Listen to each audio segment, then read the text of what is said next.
सुप्रभात। मैं जगेंद्र राणा। जज दैवी कृपा है। जज दैवी कृपा है, यह आज की आध्यात्मिक चर्चा का विषय। जिंदगी तो मिल गई, इसका और छोर पता नहीं रहता।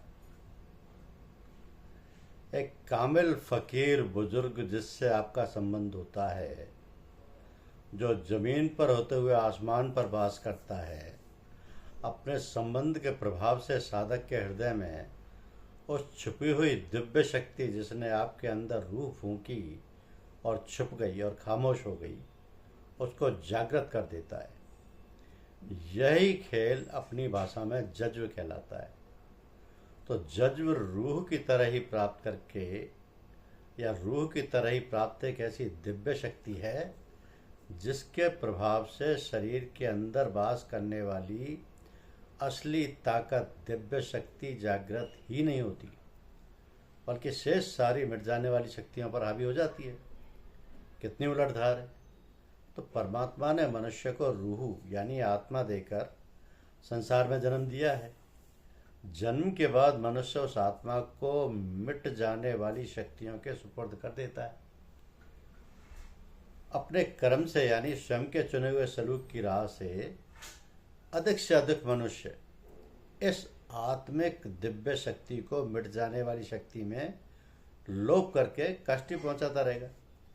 मगर जब मालिक कुल यानी परमपिता परमात्मा, जो आत्मा का भंडार है, कुल है, उसकी झलक फकीर के जरिए से साधक के दिल में एक ऐसी चमत्कारिक बिजली पैदा करती है जिससे उसे असलियत का ज्ञान हो जाता है। तो वह अपनी आत्मा को परमात्मा की राह में लीन करके हिम्मत करता है। ऐसे तरीके को जज्ब का रास्ता कहा जाता है। इसलिए जज्ब एक ऐसी गैबी इमदाद है जो अगर मिल जाए तो साधक को वह मिल जाता है, जो स्वयं स्वतः हासिल नहीं कर सकता। तो फकीर की कृपाधार प्राप्त होने से आध्यात्म के रास्ते में अपने प्रयास से जिज्ञासा उत्पन्न हो जाती है, असल समझ में आता है, और एक साधारण अभ्यासी अपने प्रयास से जिज्ञासु हो जाता है। यानी वो इस योग्य हो जाता है कि अगर उसके सामने सत्य अनुभव के रूप में प्रदर्शित हो तो वह उसको अपने हृदय में उतार लेगा। यहाँ भी वही परेशानी आती है, जो कुछ पढ़ा है, जो कुछ समझा है, वो व्यवहार में दिखाई दे। तो रूहानियत या अध्यात्म में वह सारा ज्ञान मनुष्य के रूप में दिखाई देना चाहिए। किसी फकीर कामिल या सदगुरुदेव में लीन होने के बाद शुरू होती है। किसी फकीर कामिल या सदगुरुदेव में लीन होने के बाद शुरू होती है। साधक स्वयं 5 तत्वों से बना होने के कारण जमीन पर होता है और उसकी जिज्ञासा आसमान में वास करने वाले ब्रह्म की होती है। तो फकीर कामिल सदगुरुदेव पंच भौतिक शरीर धारण किए हुए आसमान पर रहते हुए जमीन पर वास करते हैं। यानी उनका वास तो आसमान ब्रह्म में है और पैर जमीन पर है। तो साधक और सदगुरुदेव इन दोनों का संबंध चरणों से प्रारंभ होता है। साधक भी जमीन पर है, सदगुरु के चरण भी जमीन पर है। वह उन्हीं के पैरों से लिपट जाता है और असाधारण सी बिजली नुमा ताकत का अनुभव करता है। उससे जमीन पर रहते हुए जमीन की गंदगी छट जाती है और मुसलसल संबंध ब्रह्म से हो जाता है, जिसका जरिया सदगुरुदेव फकीर कामिल हो जाते हैं। अब यही साधक भक्त हो जाने के कारण ब्रह्म के तेजो में प्रकाश यानी मालिक के नूर में जिंदगी का सफर तय करता है।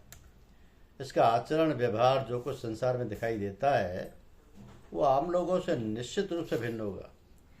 सारी दुनिया अंधेरे में टटोलती है, इस साधक को परमार्थ का प्रकाश दिखाई देता है, जिसमें जिंदगी का सफर सफलताओं के साथ बढ़ता जाता है।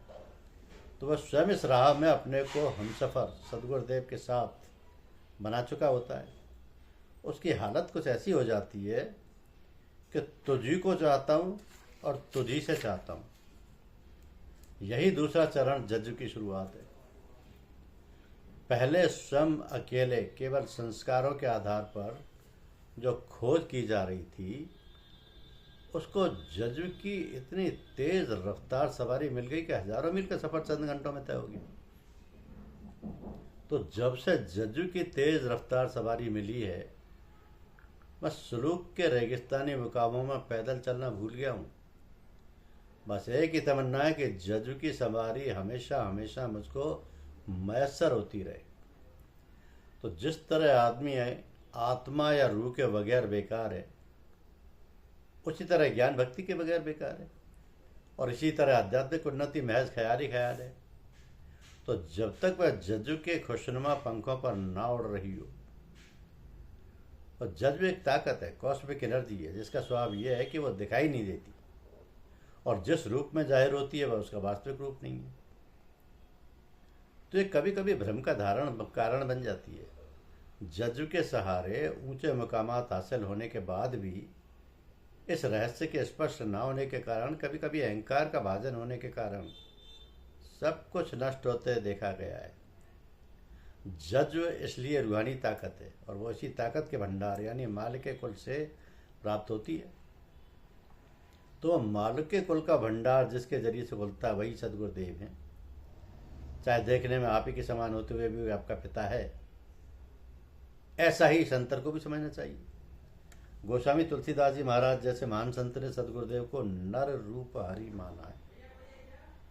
नर रूप हरि, किसी चीज को मानना या ना मानना मन का अधिकार क्षेत्र है। ना मानने से सत्य पर कोई असर नहीं पड़ता, और परमपिता की छिपी हुई दिव्य शक्ति को मान लेना यह भी साधारण व्यक्ति के बस की बात नहीं है। तो नर को हरि रूप मान लेने से ही जज्ब के मुकामात खुलते हैं।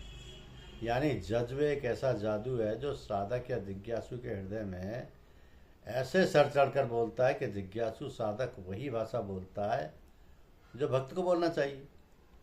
तो तर्क का क्षेत्र समाप्त हो जाता है, और यहीं से जज्ब की तालीम शुरू हो जाती है। यही बहुत बड़ी ताकत है, जो अगर सलूक पर पूरी तौर से ना उतर जाए तो उसका उपयोग अधूरा रह जाता है। इसलिए पूज्यपाद लाला जी साहब ने इशारा फरमाया कि पहले जज्ब और उसके बाद सलूक के तरीके को तय करके तकमील के दर्जे तक पहुंचना चाहिए। इस उपासना पद्धति में दो हालतें हर साधक के लिए आना बुनियादी जरूरत है। पहली हालत सलूक की होती है, जो साधक में अपने पूर्व जन्म के संस्कारों तथा इस जन्म के अर्जित संस्कारों के आधार पर श्रद्धा, निष्ठा, भक्ति इत्यादि को सफलतापूर्वक निभाने की क्षमता पैदा होती है। तो ये प्रारंभिक शिक्षा माता पिता, धर्म ग्रंथों के अध्ययन व संसार की तकलीफ और आराम की हालतों में जूझते हुए प्राप्त हो जाती है। मन के अंदर किसी भी प्रकार के झूठ से परहेज और सत्य को ग्रहण करने की क्षमता उत्पन्न होना, यही अध्यात्म के मार्ग में चलने के वास्तविक प्रारंभिक चरण हुआ करते हैं। जिंदगी गुजारने के हजारों लाखों तरीके हैं, जिसमें हर व्यक्ति अलग अलग कहीं ना कहीं अपना सफ़र कर रहा है। तो ये गोया एक सलूक की राह है, और अगर अपनी भाषा में कहा जाए कि इस सलूक की राह पर स्वयं चलना ही पड़ता है, तो जीवन के अंदर कर्म का महत्व स्पष्ट हो जाता है। तो जिस तरह दुनिया में बगैर कर्म के कोई रह नहीं सकता, इसी तरह से रूहानियत, आध्यात्मिकता का मार्ग ग्रहण करने वाले भी कर्म से मुक्त नहीं है। जो कुछ इंसान दुनिया में और दुनिया को हासिल करने के लिए करता है, वो दुनियावी सलूक की राह है, मगर जो कुछ मालिक कुल की इबादत, उपासना, उसकी कृपा प्राप्त करने के लिए की जाती है, वो आध्यात्मिक रूहानी सलूक का मार्ग है। एक फकीर का हासिल हो जाना भगवान की कृपा है, उससे संबंध और उस संबंध को पूर्ण कर लेना, यह आध्यात्मिक उच्चतम स्थिति मेराज है। इस मेराज को प्राप्त करने के लिए साधक जो कुछ स्वयं करता है वो सलूक की राह है। तो सत्संगी बंधु अपने में इस बात को स्पष्ट कर लें कि सलूक का रास्ता कोई भी स्वयं अपना सकता है और उस पर चलकर कुछ अपनी ज़िंदगी बना संवार सकता है, मगर यह फिर भी अपनी ही हिम्मत पर होता है, इसलिए भरोसे के लायक नहीं है। तो सलूक की राह सबके लिए खुली हुई है, इसमें किसी सहारे की खास ज़रूरत नहीं है। अगर ऐसा कहा जाए कि पूजा करना है, तो सलूक की राह पर चलने वाला बड़े आसानी के साथ एक स्थान को साफ सुथरा करके दरी या चादर बिछाकर फूल पत्तियां एकत्र करके अपनी हैसियत के अनुसार प्रसाद बनाकर अपने मन की दौड़ के द्वारा गरीब है तो मिट्टी की, धनवान है तो सोने चांदी की मूर्ति का प्रबंध करके अगरबत्ती जलाकर सब लोग शांत होकर एक उपासना पद्धति अपना सकते हैं। उनका मन प्रभु में लीन हो जाए, संसार में रहते हुए संसार को बुलाकर ब्रह्म में लीन हो जाए, तो एक कृपा के आधार पर निर्भर है। ये सबके बस की बात नहीं। अब यही कृपा जज्जु से प्राप्ति हो जाती है। प्रभु में लीन होने की स्वतः स्थिति आ गई, कोई योगदान नहीं है। किसी फकीर कामिल की तवज्जो और प्रभाव के कारण चित्त में एकाग्रता उपस्थित हो गई। तो आशावान संसारी लोग प्रबंध करते हैं तो नहीं मिलती। फकीरों से संबंध हो जाने के बाद जज्बे में डूबने पर आप दरी बिछाएं या ना बिछाएं, फूल पत्ती हो या ना हो, प्रसाद हो या ना हो, आपकी पूजा हो जाएगी। ये छुपी ताकत जज्ब की ताकत है, जो बुजुर्गों की तवज्जो और उनकी कृपा से प्राप्त होती है। तो जज्ब एक तरह का इश्क है जो दो प्रेमियों के दिलों को बांधता है। और ऐसा कहते हैं कि जहाँ इश्क सादिक होता है वहाँ परमात्मा का वास होता है, क्योंकि उस हालत में और सब चीज़ें जल बनकर खाक हो जाती हैं। जज्ब इसलिए सलूक पर हावी हो जाता है, और इतना हावी हो जाता है कि सालिक यानी राह चलने वाला सिर्फ जज्ब के इशारे पर ही चला करता है। यह हालत हो जाती है कि ऐसा व्यक्ति तारीकी गिलाजत में भी जाए तो ईमान की रोशनी लेकर आएगा। यही वो मशाल है जिससे बड़े बड़े पैगंबरों ने, सूफी संतों, फकीरों, महापुरुषों ने संसार में अंधकार को अपना नूरानी प्रकाश से दूर किया है। एक समय महात्मा कबीर साहब अपने अजीजों एवं भक्तों के साथ कहीं दूर दराज सफ़र पर जा रहे थे। रास्ते में एक गांव पड़ा। वहाँ उन्होंने देखा कि उस क्षेत्र के लोग एक साथ एकत्रित होकर भजन कीर्तन करते हुए मालिक की याद में डूबे हुए थे। सभी की ऐसी अवस्था थी कि आध्यात्मिक प्रकाश से ओतप्रोत थे, यानी जज्ब के बहुत ही ऊंचे मकाम पर थे। ये एक ऐसी अवस्था जहाँ पहुंचकर स्वयं साधक तो चमक ही जाता है, मगर उसमें यह भी क्षमता आ जाती है कि अगर वो तारीकी से भरे हुए दिल की तरफ तवज्जो यानी अपना असर फेंके तो तारीकी में अंधकार में डूबा हुआ व्यक्ति भी उस तेज के भाव में पवित्र हो जाएगा। अगर आध्यात्मिक उत्थान ना भी हो पाया तो उस व्यक्ति के अंदर आध्यात्मिक प्रकाश करने की का संस्कार तो बन ही जाता है। तो फकीर की निगाह किसी चीज़ को केवल देखती ही नहीं है, बल्कि उसकी तह तक पहुंच जाती है। We look to a thing, they look into the thing। इसलिए उनके निर्णय सर्वसाधारण की समझ से थोड़ा ऊपर होते हैं, और सर्वसाधारण को उस निर्णय की गहराई को समझने के लिए फकीर के स्तर तक उठना जरूरी होता है। तो महात्मा कबीर साहब कामिल फकीर थे और संतों में शिरोमणि थे। साथ के लोग केवल भक्त थे। तो उस गांव में लोगों की प्रवृत्ति देखकर महात्मा कबीर साहब ने दोनों हाथ ऊपर उठाकर मालिक से प्रार्थना की कि ये मेरे पाक परवरदिगार, तू मेरी प्रार्थना सुन ले और इस गांव को उजाड़ दे। यहाँ के लोगों को दूर दूर तक भटकने की तौफीक अता कर, क्षमता प्रदान कर। भक्तों के दिल संदेह से भर गए। अदब के नाते कुछ कहा तो नहीं, मगर कुछ समझ में नहीं आया। कुछ दिनों के बाद महात्मा कबीर साहब का गुजर ऐसे गांव से हुआ जहाँ के लोग भ्रष्टाचार, दुराचार, मद्यपान तथा अन्य भिन्न भिन्न प्रकार की सांसारिक गंदगियों में सराबोर थे। तो पूज्यपाद कबीर साहब ने वहाँ भी दोनों हाथ उठाकर मालिक से दुआ की कि हे परमात्मा, तू ऐसी इनायत कर दे कि ये गांव हमेशा हमेशा आबाद रहे और यहाँ के लोग गांव से बाहर जाने की ज़रूरत महसूस ना करें। आपके एक भक्त जो बहुत निकट थे वो उलझ गए, क्योंकि जज्बे की हालत में डूबे साधक जब कभी भी उलझते हैं तो सुलझने के लिए अंततः उनको अपने और अपने बुजुर्ग की दूरी, जिसके कारण उलझन पैदा हो जाती है, बर्दाश्त नहीं होती है। तो वे अपने को पूर्ण रूप से अपने सदगुरुदेव को समर्पित कर उलझन से मुक्त होने का प्रयास करते हैं। अब वो अवस्था उनको अप्रिय होती है, क्योंकि कोई भी उलझन अपने और अपने इष्ट के बीच में पैदा हो जाए तो उसका निवारण तुरंत कर लेना अपने बुजुर्गों ने सबसे उत्तम स्थिति बताई है। तो ये भक्त पूज्यपाद महात्मा कबीर साहब से बहुत अदब के साथ अपनी समस्या सुलझाने लगे। उन्होंने आपसे निवेदन किया कि महाराज, आगे का सफ़र हम बोझ के साथ नहीं करना चाहते, आप कृपा करके हमारी उलझन के बोझ को दूर कर दीजिए। महात्मा कबीर साहब के पूछने पर उन्होंने निवेदन किया कि क्या रहस्य कि जिस गांव में लोग भक्तिभाव व हरि चर्चा व उत्तम संस्कार में लिप्त थे, वहाँ पर आपने उजड़ जाने की कामना की, और जहाँ लोग हर प्रकार के मायावी गिलाजत व द्वंद्व में लिप्त थे, वहाँ आपने उनके आबाद रहने की प्रार्थना की। तो फकीरों का एक तरीका है कि वह जब तक साधक के दिल में उनकी बात, उनके असर को पूरी तौर से समझने की गुंजाइश पात्रता निर्माण नहीं कर लेते, तब तक नसीहत या तालीम व शिक्षा केवल गायबाना व छुपे तौर से किया करते हैं। हालातें गुजरती जाती हैं, उसकी तसरीह समय आने पर हुआ करती है। अब चूंकि ये भक्त उस मुकाम से निकल चुके थे, तो पूज्यपाद महात्मा कबीर साहब ने उनको अपनी तवज्जो से मालामाल करते हुए ज़ाहिरा हिदायत भी फरमाई, और ये मसला भी साफ किया कि जब तक कोई दौलत कृपा के आधार पर किसी को मिलती है, तो वो बहवी कहलाती है।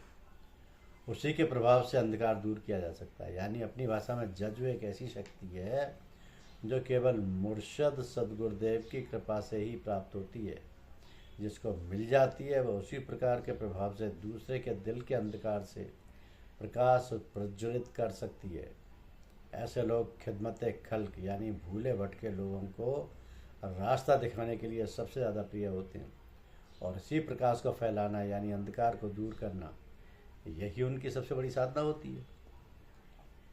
तो महात्मा कबीर साहब ने अपने भक्ति को तीर सुलझाते हुए कहा कि देखो भाई, ये गांव अगर उजड़ जाएगा तो यहाँ का हर व्यक्ति जहाँ जहाँ जाएगा वहाँ वहाँ संसार के अंधकार में परमार्थ का प्रकाश फैलाएगा। इसलिए एक फ़कीर होने के नाते मेरी कामना व्यक्तिगत ना होकर सार्वभौमिक हित के लिए है। इसके विपरीत दूसरे गांव के लोग जहाँ भी जाएंगे और साधारण भूले भटके लोगों को राह दिखाने के बजाय भटकाएंगे, वो गांव अगर आबाद रहा तो और गांव बर्बाद होने से बच जाएंगे। इसलिए उन हालत के मुनासिब दुआ मांगी थी। भक्त का हृदय गदगद हो गया, ये बात दिल में जम गई, गुत्थी सुलझ गई, सफ़र आसान हो गया, और पक्षी की तरह शुद्ध होकर अपने सदगुरुदेव के पीछे आनंद में डूबे रूहानी सफ़र करने लगा। तो ये काम सलूक के बस का नहीं है। सलूक में स्वतः अकेले चलना होता है, और जज्ब बुजुर्गों की राय से प्राप्त होता है। पर अगर वही सलूक पर कसा न जाए तो ऐसा मालूम होता है कि जैसे कोई शक्तिशाली रास्ता किसी ऐसे व्यक्ति को मिल गया जिसको दृष्टि प्राप्त नहीं है, उसके उपयोग की क्षमता कहाँ से आएगी। तो जो हालत आपको अपने सदगुरुदेव से प्राप्त होती है वह आपके स्वयं स्वतः अपनी शक्तियों पर छा जाती है। मिसाल के तौर पर अगर मोहब्बत करना आ गया तो वह जज्ब की कृपा है। जब मोहब्बत केवल अपने इष्ट के लिए, उन्हीं के उपयोग में की जाने वाली क्षमता आ जाती है, तो सलूक का मुकाम आ जाता है। तो हम लोगों के हिसाब से मालिक कुल आसमान और एक साधारण व्यक्ति ज़मीन है। सदगुरुदेव फ़कीर कामिल ज़मीन से आसमान तक ले जाने का एक जरिया है। फ़कीर की मोहब्बत जज्ब है, और साधक की स्वयं अपनी उड़ान के सलूक है, अपनी उड़ान सलूक है। तो सलूक यानी साधन को प्राप्त समर्थन सामर्थ्य है। जज्ब फ़कीर कामिल की मोहब्बत उसकी तवज्जो और जज्ब की तेज उड़ान वाले पंख पर चलती है। तो यह संभव है कि ज़मीन पर रहने वाला आसमान की सैर करे। ज़मीन पर रहते हुए आसमान पर वास करना यानी धरती पर रहकर परमात्मा में लीन रहना, सही मायने में यही तकमील है। सत्संगी बंधुओं को इस विषय से परिचित होने के बाद जज्ब, सलूक और तकमील समझ में आ जाएगी, तथा पूज्यपाद लाला जी साहब की हिदायत बहुत आसानी से मन में उतर जाएगी कि पहले जज्ब और उसके बाद सलूक के तरीके को तय करके तकमील के दर्जे तक पहुंचना चाहिए। धन्यवाद।